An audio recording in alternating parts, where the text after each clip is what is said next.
Halo, selamat datang di channel Ganesha Aksara. Jadi di sini kakak akan melanjutkan lagi materi tentang hidrolisis garam, yang nanti kita akan belajar tentang konsep garam, kemudian konsep hidrolisis sama penentuan pH dari hidrolisis garam tersebut. Jadi langsung saja, yang pertama kita masuk ke konsep garam dulu. Di sini kakak udah tuliskan bahwa konsep garam itu asam ditambah basa, dia menghasilkan garam dan air. Perumpamaan, misalkan asamnya kakak buat adalah Ha. Ha-nya jika kita pecah menjadi dua, dia akan menghasilkan H+ sama amin. Kemudian basanya di sini kakak perumpamaan adalah LUH. Ketika ini kakak pecah jadi dua, LUH-nya dia akan menjadi L+ sama UH-. Kalau dia direaksikan atau dia digabungkan, dia akan mengalami pertukaran kation dan anion. Nanti H+ dia akan mencari yang namanya UH-, L+-nya dia akan mencari aminnya, atau kationnya mencari anionnya, H+-nya mencari UH-nya. Jadilah dia L sama A menjadi La ditambah sama H+ sama UH- dia bergabung menghasilkan H2O. Jadi nanti konsep garam adalah asam ditambah basa menghasilkan garam dan air. Kemudian yang kedua itu adalah konsep hidrolisis garam. Nanti dibedakan menjadi tiga. Ada namanya garam yang tidak terhidrolisis, hidrolisis sebagian, sama garam hidrolisis total atau sempurna. Ya. Jadi yang pertama, kita langsung saja garam yang tidak terhidrolisis, dia berasal dari asam kuat ditambah sama basa kuat. Kakak punya contoh soal yaitu adalah NaCl. NaCl atau garam dapur natrium klorida, dia di dalam air dia akan terionisasi. Dia menghasilkan Na+ sama Cl-. Nah, kalau sudah nanti muatannya positif atau kation, berarti dia berasal dari basa. Ini merupakan basa kuat. Kenapa basa kuat? Karena dia berasal dari NaOH atau natrium hidroksida. Kemudian Cl-nya ini dia berasal dari asam kuat. Kenapa asam kuat? Karena dia berasal dari HCl atau asam klorida. Otomatis kation dari basa atau Na positif, ini kita reaksikan dengan air atau kita hidrolisis, dia tidak akan bereaksi. Begitu juga dengan Cl-, Cl- ditambah H2O, dia juga tidak bereaksi. Nah, kalau nanti kation dan anionnya tidak mengalami hidrolisis atau tidak bereaksi dengan air, berarti nanti pH-nya itu sama dengan 7 atau dia nanti bersifat netral. Kemudian yang B itu adalah garam yang terhidrolisis sebagian. Nanti kalau sebagian berarti antara kation atau anionnya yang terhidrolisis. Yang pertama yaitu adalah hidrolisis kation. Hidrolisis kation dia bilang berasal dari garam asam kuat ditambah sama basa lemah. Maka itu nanti asam kuat, Bl itu nanti basa lemah. Kita punya contoh soal yaitu amonium klorida atau NH4Cl. Kalau ini kita ionkan di dalam air, dia akan menghasilkan NH4 positif sama Cl-. Nah, kalau sudah nanti muatannya plus, pasti dia berasal dari basa. Karena dia NH4 bukan termasuk ke golongan 1 atau 2A, berarti dia termasuk ke basa lemah. Cl- dia merupakan asam kuat, karena berasal dari HCl juga. Nah, kalau semisalkan nanti Cl-nya ini kita reaksikan dengan air atau kita hidrolisis, dia tidak akan bereaksi. Karena dia merupakan anion dari asam kuat. Kalau yang NH4+-nya NH4+-nya kita reaksikan dengan air, dia akan mengalami reaksi kesetimbangan. Kesetimbangannya apa saja? Jadi nanti H2O-nya kita pertama-tama kita pecah jadi dua dulu. Dia akan menghasilkan H+ sama OH-.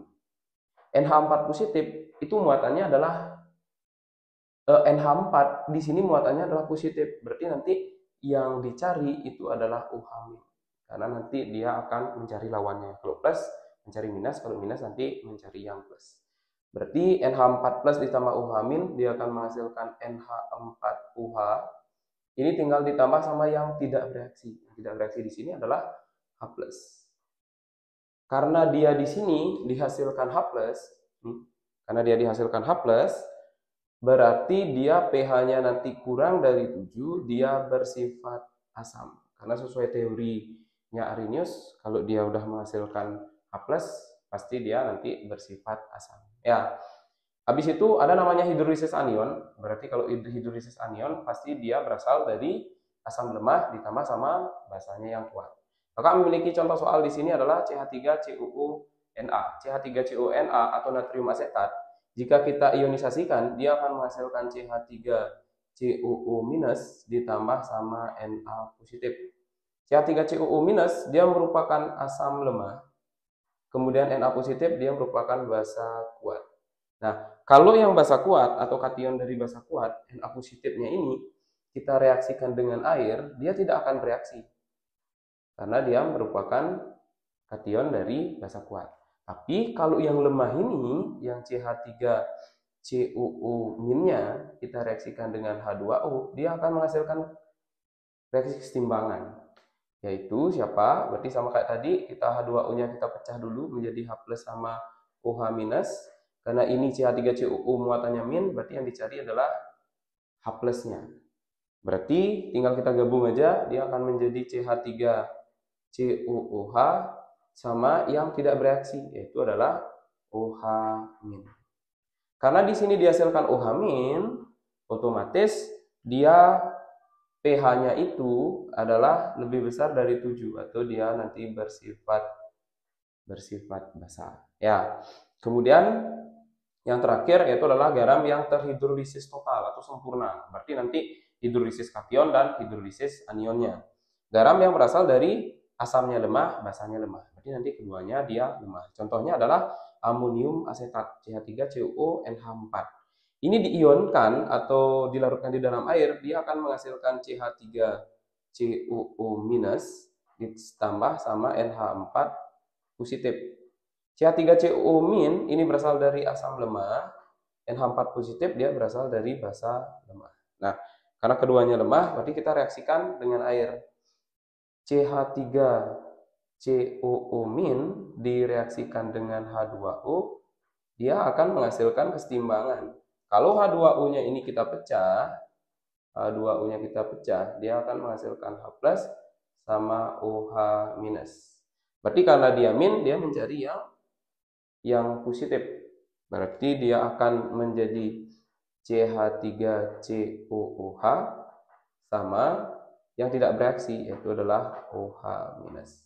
Yang lagi satu, NH4 positif, buat di sebelah kanannya, berarti NH4 positif direaksikan dengan air atau H2O, juga dia mengalami reaksi kesetimbangan. Ya, H2O-nya sama kayak tadi, kita pecah dulu menjadi 2, yaitu menjadi H+ sama OH-. Ya, NH4 positif karena dia plus, dia akan mencari OH-nya. Jadi siapa dia? Berarti dia akan menghasilkan NH4OH sama yang tidak bereaksi, yaitu adalah H+. Nah, untuk sifatnya bagaimana? Karena di sini dihasilkan OH-1, habis itu dihasilkan H+1, berarti kita tidak bisa langsung menyimpulkan bahwa apakah dia bersifat netral, asam atau basa. Berarti nanti kalian wajib melihat jika Ka sama Kb-nya. Kalau ada Ka sama Kb-nya. Ini nanti wajib ada. Kalau Ka-nya sama dengan Kb, berarti nanti itu pH-nya sama dengan 7 atau dia bersifat netral. Kemudian kalau nanti Ka-nya yang lebih besar dari Kb, berarti itu nanti pH-nya kurang dari 7, dia nanti bersifat asam. Yang terakhir, kalau Ka-nya itu kurang dari Kb, yang tadi itu Ka-nya lebih besar dari Kb, berarti dia pH-nya kurang dari 7 bersifat asam. Kalau yang ini Ka-nya kurang dari Kb atau Kb-nya yang lebih besar, dia bersifat basa ya, atau pH-nya lebih besar nanti dari 7. Berarti nanti di konsep hidrolisis ini adalah hanya anion atau kation yang lemah aja yang mengalami reaksi dengan air, atau dia yang mengalami hidrolisis. Berarti untuk yang kuat, dia tidak akan terhidrolisis karena dia terionisasi sempurna nanti di dalam air. Mungkin sekian pembahasan tentang konsep garam dan konsep hidrolisis garam dari kakak. Oke, sampai jumpa.